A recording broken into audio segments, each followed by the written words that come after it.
یعنی ایسا ظلم ہونے کے بعد بھی اللہ اس کو رکھتا ہے تو پھر وہ تو اللہ ہی جانے. مگر ایسا ظلم ہونے کے بعد اس کے لیے کون سا گناہ ہے, کیا گناہ ہے اس کے لیے, کیا سزا ہے؟ یعنی سزا پہلے بات تو یہ کہ سزا ہے بھی کہ نہیں.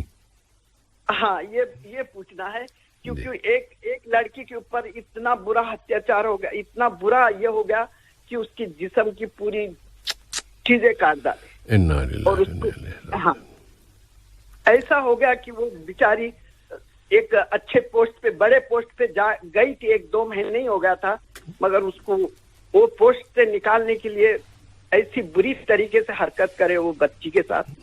21 سال کی بچی تھی, اس کے ساتھ بہت یعنی اتنا برا بولنے کے لیے بھی ہم بول نہیں سکتے. تو اس بچی کے لیے کیا گناہ ہے؟ اللہ تعالیٰ انشاءاللہ بھی جواب آئے گا. اور کوئی سوال ہے محترمہ؟ اس کے لیے بھی, اور جو جی جاتی ہے اس کے لیے بھی. مولا سرف رحمان بھائی, چلو خدا حافظ. اوکے بھائی, فی امان اللہ جی, بہت شکریہ آپ کا.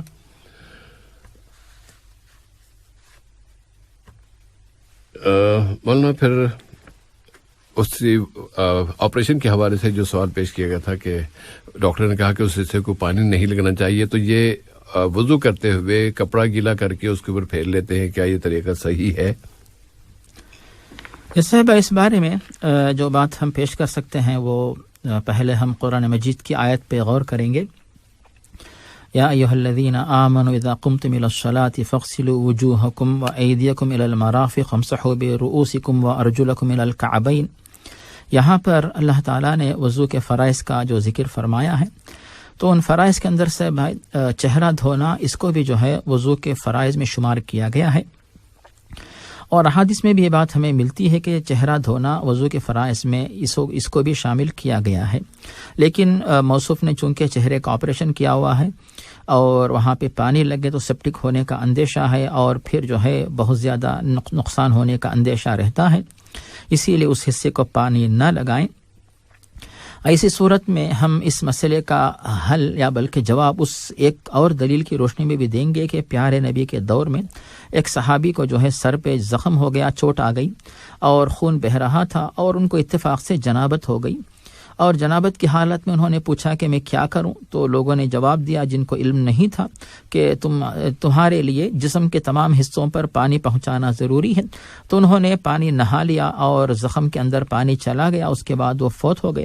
تو پیارے نبی بہت زیادہ ناراض ہوئے, بتایا کہ اگر علم نہیں تھا تو پوچھ کر جواب دیتے, اس طرح لا علمی کی حالت میں تم لوگوں نے جواب کیوں دیا.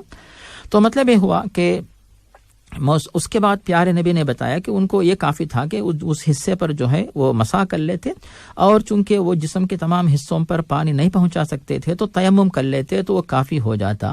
تو چونکہ موصوف سے بھائی وہ چہرے پر پانی نہیں پہنچا سکتے ہیں, تو اگر وہ پانی نہ پہنچا سکے, پٹی باندھی ہوئی ہو یا پھر گیلے کپڑے سے اب اس حصے پر وہ مسح کر لیتے ہیں تو بے شک اس طرح کریں.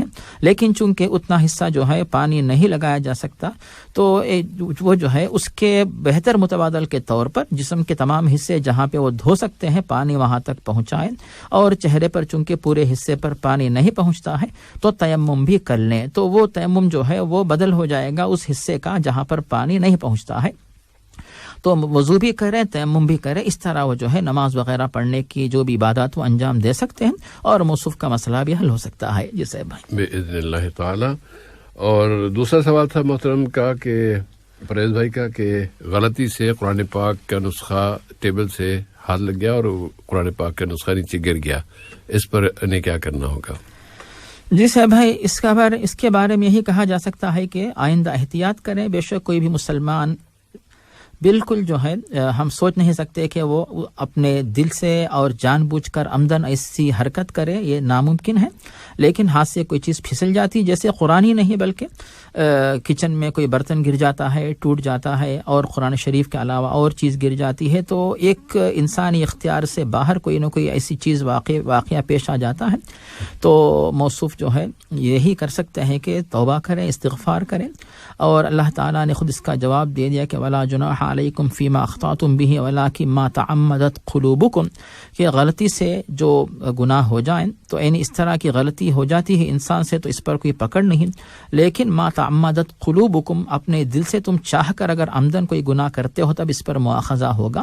اور وہ حدیث اس پر بھی غور کریں گے کہ رفع عن امتی الخطأ والنسیان وما استکرہوا علیہ، تو خطا کو یہاں پر جو ہے اللہ کی طرف سے معافی کا ذکر کیا گیا ہے. تو انشاءاللہ امید ہے کہ جو بھی ہے اس موصوف سے جو واقعہ پیش آیا وہ معاف ہو جائے، لیکن کثرت سے توبہ کرے، استغفار کرے، یہی اس میں اس کا حل ہو سکتا ہے.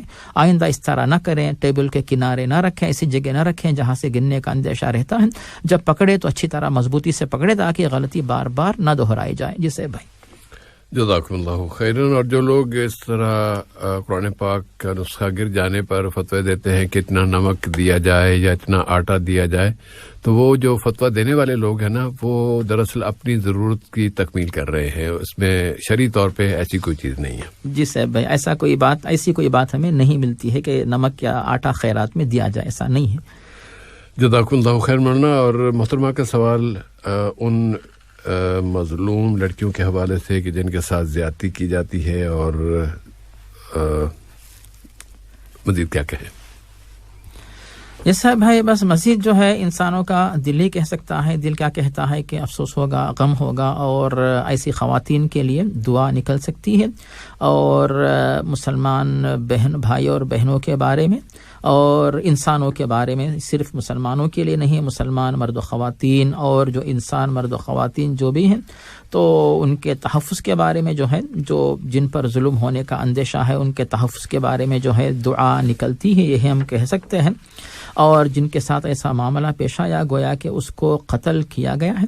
اب ہم یعنی اس طرح کی خواتین کے بارے میں اپنی طرف سے تو کیا کہیں گے کہ ہو سکتا ہے کہ یہی جو معاملہ پیش آیا ان خواتین کے لیے گناہوں کے کفارے کا وہ سبب انشاءاللہ بن جائے، چاہے وہ برقرار رہیں، چاہے دنیا سے جا چکی ہوں، ہر حالت میں جو ہے تو ان کے لیے ہم گناہوں کا کفارہ اس کو سمجھیں گے.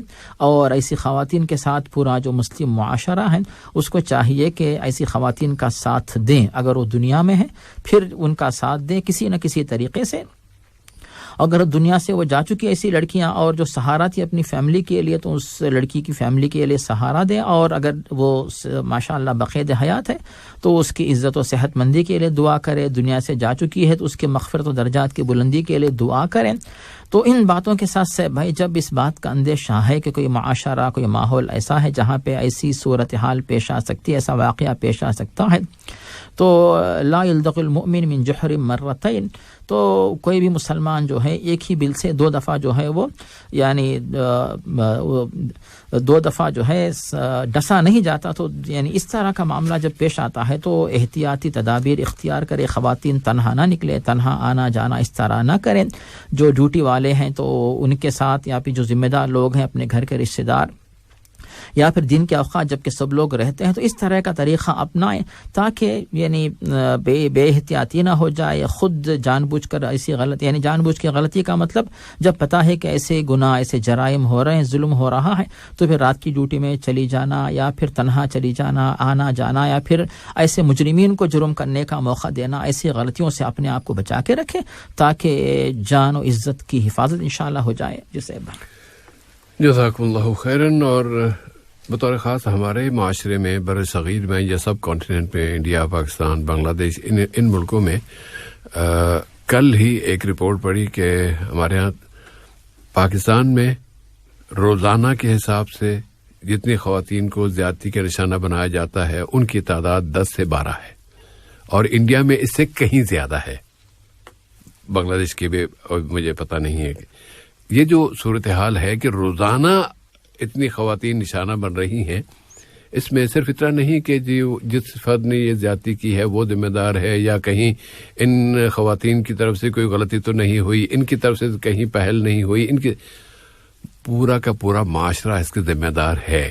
اور پورے معاشرے میں جو لوگ عریانی کو، فحاشی کو، کم لباس کو فروغ دینا چاہتے ہیں وہ اس کے مرکزی ذمہ دار ہیں. خود پاکستان کے وزیر اعظم بھی اس کی نشاندہی کر چکے ہیں. لیکن وہ جو اقتصادی طور پہ مسائل کے شکار ممالک ہوتے ہیں ان کو مدد دینے والے ممالک جن کے بارے میں آپ سب جانتے ہیں سپر پاور کبھی ہوتی تھی، انشاءاللہ آہستہ آہستہ وہ ختم ہو رہی ہے. ان کا طریقہ یہ ہوتا ہے کہ پہلے اپنی شرطیں منواتے ہیں اور ان شرطوں میں یہ شرط ہوتی ہے کہ اپنی خواتین کے کپڑے کم سے کم کرو، تو اس کے بعد پھر ہم تمہیں مالی مدد دیں گے. یہ ان کی اخلاقی حالت ہے، اور اس اخلاقی بربادی تباہی کے نتائج ہیں جو ہم آج کے دور میں بھگت رہے ہیں. اس کے علاوہ پھر اور بھی مسائل ہیں یا اور وجوہات بھی ہیں جن میں فحاشی اور یعنی ایسی فلموں کا بننا اور پھر اس کے بعد سوشل میڈیا پہ ان چیزوں کا عام ہو جانا، بہت سارے مسائل اس کے. تو مجموعی طور پر سارے معاشرے کو ہی اس کی ذمہ داری لینی ہوگی، اور ہر ایک فرد انفرادی طور پر اپنے طور پر جو کر سکتا ہے اس تحفظ کے لیے، اپنی بہنوں کے، اپنے خواتین کے، اپنے بچوں کے حفاظت کے لیے اسے ضرور تو اس طرف توجہ دینی چاہیے. اور اگر ایسا کوئی مرحلہ کہ اس کے پاس کوئی اختیار آتا ہے تو پھر اپنے اختیار کا کبھی بھی غلط نہیں. جی آج کل تو دور ہی ایسا ہے نا، آج کل تو حالات ایسے ہیں کہ لوگ چاہتے یہ ہیں کہ اس طرح کی چیزیں سنی جائیں، اس طرح کی چیزیں دیکھی جائیں. اس لیے اگر ہم یہ نہیں کریں گے تو پھر ہم تو پھر پیچھے رہ جائیں گے، دنیا کہیں آگے چلی جائے گی. ہلاکت ہو ایسی دنیا کے لیے اور بربادی ہو ایسی دنیا کے لیے کہ جس میں آخرت تباہ ہو جائے. جس سے بھائی بے شک آپ نے بہت قیمتی باتیں بتائیں. اس میں پتہ نہیں ایک رخ جو ہے جو ظالم ظلم کر رہے ہیں تو پھر ان ظالموں کو بھی اپنی آخرت کے بارے میں سوچنا چاہیے. اگر واقعی اتنا ایمان ہوتا صاحب ہے تو یہ ظالم یہ ظلم نہیں کرتے، اور پھر ان ظالموں کے اوپر جو سزا نافذ نہیں کی جا رہی جس طرح جو ہے نافذ ہونی چاہیے. تو یہ بھی جو ہے شاید ایک اور جو اسباب آپ نے بتائے صاحب بھائی، یہ بھی ایک جو ہے ان اسباب میں سے ایک سبب بن رہا ہے. تو ان تمام باتوں کو جوڑ کے دیکھا جائے اور ایسی پریشانیاں کم کرنے کے لیے جو بھی صاحب بھائی جیسے دل سے بھی ہم مسلمان تمام مرد و خواتین ایسی چیزوں کو دل سے ناپسند کریں اور اپنی زبان سے روکیں، اور پھر جیسا کہ قوانین نافذ کرنا جسے ہم اپنی قوت سے جو ہے ایسی برائیوں کو روکیں. جو طریقے اپنا سکتے ہیں، جیسے آپ نے سوشل میڈیا کا ذکر کیا، سوشل میڈیا کے ذریعے بھی ان باتوں کو ایسی برائیوں سے روکنے کا جو ہے وہ لوگوں کی ذہن سازی کریں. یہ سب کے سب جو ثواب کے جو ہے اسباب انشاءاللہ بن سکتے ہیں. جیسے بھائی باذن اللہ تعالی. اور مولانا آپ کے جملے کے آخری حصے میں ایک کال آ رہی تھی، وہ اس وقت کٹ گئی. اب ہم چونکہ وقت بھی کم رہ گیا تو ایس ایم ایس کے سوالوں کی طرف آ جاتے ہیں. 20 نمبر سے سوال ہے کہ قرآن ختم کرنے کے بعد پڑھنے کے لیے کوئی دعا ہے؟ ہمارے پاس جو قرآن ہے ان میں آخر میں دعائے ختم القرآن لکھی ہوتی ہے. کیا ختم القرآن کی واقعی کوئی دعا ہے؟ جیسے بھائی اس میں اس سوال کے جواب کے کئی حصے ہیں. ان میں سے پہلا حصہ یہ ہے کہ بے شک قرآن مجید کی تلاوت ایک بہت عظیم عبادت ہے، یعنی اللہ کی طرف سے اس کا حکم دیا گیا، پیارے نبی نے حکم دیا، تو یہ جو ہے عبادت اور ثواب اور نیکی کا کام ہے. اس پر عمل کر کے ثواب حاصل کریں. اب دوسرے نمبر پر بات آتی ہے صاحب بھائی کہ عام طور سے مصاحف میں یعنی قرآن مجید کے آخر میں جو دعائیں لکھی ہیں، تو علماء کی تحقیق اس بارے میں یہ ہے کہ علماء سے مراد جو دور حاضر کے جو علماء ہیں، خاص طور پر شیخ ابن عثیمین، شیخ ابن باز، کہ پیارے نبی صلی اللہ علیہ وسلم سے ایسی کسی دعا کا ذکر ہمیں بالکل نہیں ملتا ہے. حالانکہ فضائل قرآن کے سلسلے میں حافظ ابن کثیر اور امام نووی، اسی طرح امام بیضاوی، ان علماء نے بڑی کتابیں لکھی، لیکن کسی بھی کی کتاب میں جو ہے قرآن کے ختم ہونے پر مصحف کے آخر میں یا ختم قرآن کی دعا کے نام سے کسی بات کا ذکر ہمیں نہیں ملتا ہے.